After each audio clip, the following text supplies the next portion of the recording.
Viewer discretion is advised.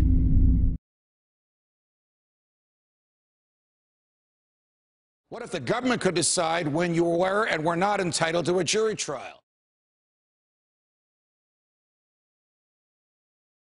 What if the president could start any war and kill any foreign dictator that he wished? Our top story this afternoon, Colonel Muammar Gaddafi, who ruled Libya for 42 years, has been captured and killed in his hometown of Sirte.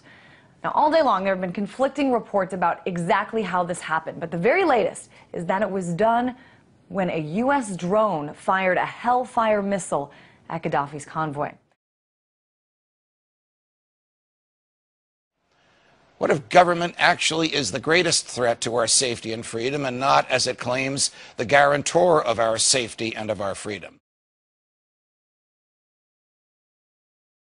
What if the 50 states were no longer sovereign entities, equals to each other, and parents of the federal government they voluntarily constituted? What if the states were mere provinces of a totally nationalized and fully centralized government?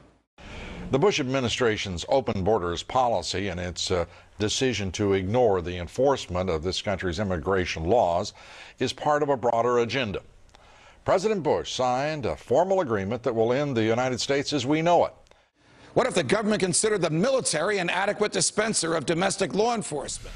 A Louisiana state official says crime in New Orleans is out of control. So much so that he is now asking that the National Guard be brought in to patrol the city's streets, and this was all sparked by the recent death of a toddler. So, what if the Republicans and the Democrats actually referred to two wings of one political party? The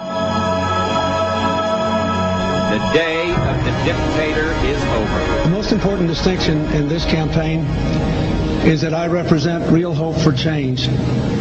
I want to bring that change to the American people, but we must all decide first we have the courage to change for hope and a better tomorrow.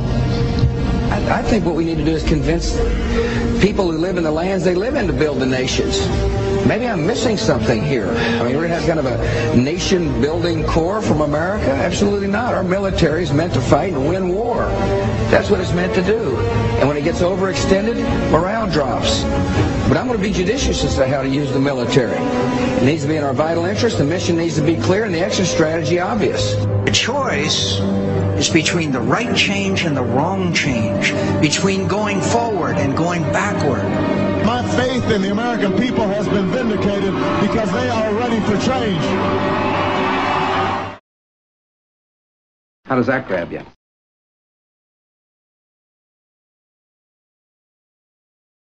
Mulder, the truth is out there, but so are lies.